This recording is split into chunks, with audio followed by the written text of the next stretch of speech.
आपकी जो foundation entrepreneurship की तब से पड़ चुकी थी, जो आपको एक प्रोजेक्ट मिला कि सबको कुछ ना कुछ करके कुछ पैसे कमा के लाने हैं, तो आपने सबसे स्मार्ट आइडिया अपनाया जिसमें आपने 5 से 10 नर्सरी के पौधे लिए जो 10 रुपये में आए और जाके आपने 100 रुपये में घर घर में जाके बेच दिया और सबसे ज़्यादा प्रॉफिट भी कमाया।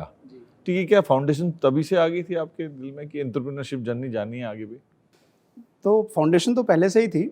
जैसे मैंने आपको बताया, पूरा ध्येय सिर्फ एंटरप्रेन्योरशिप पर नहीं था, ध्येय था जीवा के पीछे, कि जो करना है वो जीवा को बढ़ाना है, जो ये जीवा का विजन है इसको आगे लेकर जाना है।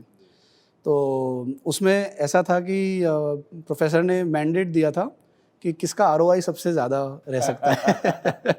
तो हमने कहा कि भाई ऐसा काम तो करें जिससे जो काम करा उससे हमारा तो भला हो ही हो, लेकिन जो सामने वाला जिसको हम दे रहे हैं उसका भी भला हो और ओवरऑल अच्छा काम हो।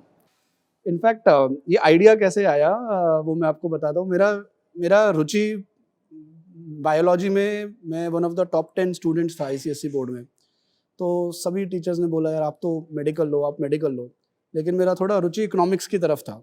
तो जब मैंने इकोनॉमिक्स लिया, कॉमर्स लिया, तो काफ़ी लोग आश्चर्य हुए कि यार आप बायोलॉजी में इतना टॉप करने के बाद फिर कॉमर्स क्यों ले रहे हो। बिकॉज कॉमर्स ऐसे माना जाता था कि ये तो थोड़ा लोअर साइंस है। तो जब ये वाला प्रोजेक्ट आया तो हमने कहा कि नहीं, हम ना ऐसा काम करेंगे जो कि सोशली रिस्पॉन्सिबल भी हो। तो उसके लिए हमने चुना कि हम पौधे लगाएंगे, जिसमें 950% का प्रॉफिट किया। तो 950% का प्रॉफिट हमने किया। हम नर्सरी में गए, वहाँ से हमने सैपलिंग्स खरीदे, उसको अच्छे से पैकेज किया और हम घर घर जाकर हमने उसको बेचा। जब 2007 में जब आप आए और अब तक की जो जर्नी में देखता हूँ, जीवा के लगभग 80 से ज़्यादा सेंटर्स हैं 17 राज्यों में, लगभग आप 1.5 करोड़ पेशेंट्स का इलाज कर चुके हैं सक्सेसफुली। अब क्या है आगे? आपने जो अचीव कर लिया वो कर लिया, आप AI ML का यूज़ भी कर रहे हैं।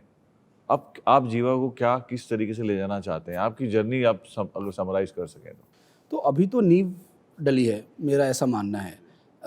आयुर्वेद अपने आप में एक इस कगार पर आया है कि आज लोग आयुर्वेद को सिर्फ एज अ आखिरी पड़ाव नहीं देखते हैं कि जब सब जगह चले गए, डॉक्टरों ने मना कर दिया तो सोचा कि चलो आयुर्वेद भी अपना लेते हैं, या फिर जब कुछ नहीं हो रहा होता तो किसी ने बोला वो वैद्य जी वहाँ बैठते हैं, उनके यहाँ पर कुछ जादुई चमत्कारी इलाज है, आप वहाँ जाकर ट्राई करो। आयुर्वेद धीरे धीरे उस छवि से बाहर निकल रहा है। तो मेरे ख्याल से जीवा ने जो कार्य करा है पिछले 25-30 सालों में, ये मैं नींव के तौर पर देखता हूँ। तो अमृत काल का अमृत कलश आयुर्वेद है, क्योंकि ये ना सिर्फ आर्थिक संपन्नता ला सकता है भारत के लिए, ये पूरे विश्व के लिए एक, जिसको प्रॉस्पेरिटी बोलते हैं, सिर्फ वेल्थ नहीं, सिर्फ इकोनॉमिक डेवलपमेंट नहीं, ओवरऑल डेवलपमेंट, चाहे वो आपके स्वास्थ्य की हो, चाहे वो आपकी संतुष्टि की हो, चाहे वो एक समाज में समानता और पीसफुलनेस मेंटेन करने की हो, वो आयुर्वेद से आ सकता है। तो अगला विचार जो है वो ये है कि अब क्योंकि आयुर्वेद का एक नींव डल चुका है, how do we make it global, how do we make it कि जो ऐसे लोग हैं जिनको अभी आयुर्वेद के बारे में पता नहीं है, तो हम आयुर्वेद को एक साइंटिफिक दृष्टि से पेश कर पाएँ, ना ही सिर्फ एक कल्चरल दृष्टि से या एक बिलीफ बेस्ड दृष्टि से। तो उसके बारे में आपका क्या कहना है कि Ayurveda, knowing it's not something that enough, तो उसके पीछे के सिद्धांत क्या होते हैं? जैसे कड़ी नहीं खाने, आपको फल और मीठा खा के पानी नहीं पीना, इसके पीछे की थॉट क्या, आप अगर प्लीज हमारे दर्शकों को उसको सिंप्लीफाई करके बता सके तो विल बी रियली ग्रेट। नहीं, ज़रूर। तो आयुर्वेद सबसे पुराना साइंस है, लेकिन सबसे एडवांस्ड भी है। आप ये देखिए, आयुर्वेद का मूलभूत सिद्धांत अगर हम देखें तो एक चीज़ कि हर व्यक्ति विशेष है, आप अलग हैं, मैं अलग हूँ। जो डाइट मेरे लिए चलेगा वो शायद आपके लिए ना चले। प्रकृति कहते हैं प्रकृति कहते हैं इसको, और हर व्यक्ति अपने प्रकृति के साथ पैदा होता है। जैसे हम आज, और ये मेरा अपील रहेगा आयुष मंत्रालय को भी और सबको, जीवा इसमें काम कर रहा है, हम जो स्कूल चलाते हैं, 2000 बच्चे हमारे स्कूल में हैं, हर बच्चे को पता है उसका प्रकृति क्या है, उसको क्या खाना चाहिए, उसको कैसी जीवन शैली जीनी चाहिए।